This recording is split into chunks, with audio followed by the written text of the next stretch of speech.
উম্মে সালমা রাদিয়াল্লাহু আনহা বলেন, আল্লাহ রসুল সাল্লাল্লাহু আলাইহি সাল্লাম বলেছেন, জিলহজ মাসের প্রথম 10 দিনে যেগুলো নিষেধ সেগুলো হাদিস থেকে প্রমাণ দিচ্ছি। আল্লাহ রসুল বলছেন, ইজা দাখালাল আসরু ওয়া আরাদা আহাদুকুম আন ইউযায়্যিয়া। আল্লাহ রসুল বলছেন যে যখন জিলহজ মাস চালু হয়, যখন জিলহজ মাস শুরু হয়ে যায়, তো এই জিলহজ মাসের 1 তারিখ থেকে নিয়ে কুরবানি করা পর্যন্ত তোমরা তোমাদের হাতে চুল, নখ এবং শরীরের কোনো অঙ্গ প্রত্যঙ্গ, চামড়া কিছু কাটবে না। এগুলো থেকে তোমরা বিরত থাকবে। এটা জিলহজ মাসের 10 দিন আল্লাহ রসুল তোমাদেরকে নিষেধ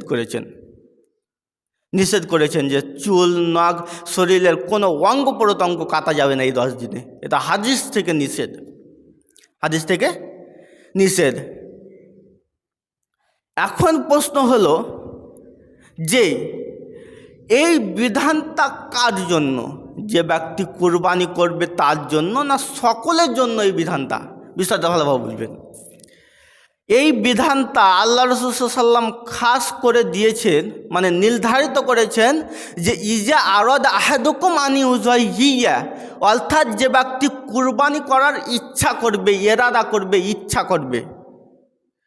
আপনার পরিবার থেকে আপনার বাবা যদি কুরবানি করার ইচ্ছা করে, তো আপনার বাবার জন্য শুধু এটা বিধান থাকলো যে সে জিলহজ মাসের 1 তারিখ থেকে নিয়ে কুরবানি করা পর্যন্ত সে যেন তার শরীরে কোনো অঙ্গ প্রত্যঙ্গ না কাটে। এটা আপনার বাবার জন্য। কিন্তু বিষয় হলো, এখন যদি সাধারণ মানুষ যারা কুরবানি করবে না তারাও যদি এই বিধান পালন করে, তাহলে কি কোনো অসুবিধা আছে? জি না। সাধারণ মানুষ যারা কুরবানি করবে না বা করার সামর্থ্য রাখে না বা করবে না, ইয়ারাও যদি এই বিধান মানে তাহলে মানতে পারে। কেননা এর পরিপ্রেক্ষিতে একটি হাদিস রয়েছেন যে আল্লাহ রাসূল সাল্লাল্লাহু আলাইহি ওয়াসাল্লাম বলছেন যে যার কুরবানি করার ইচ্ছা নাই বা যার কুরবানি করার সামর্থ্য নাই, সে ব্যক্তি যদি জিলহজ মাসের 1 তারিখ থেকে নিয়ে কুরবানি করা পর্যন্ত সে তার শরীরে অঙ্গ প্রত্যঙ্গ, চুল, নখ কাটা থেকে সে যদি বিরত থাকে, তো সে কুরবানি করার সমপরিমাণ নেকি পাবে।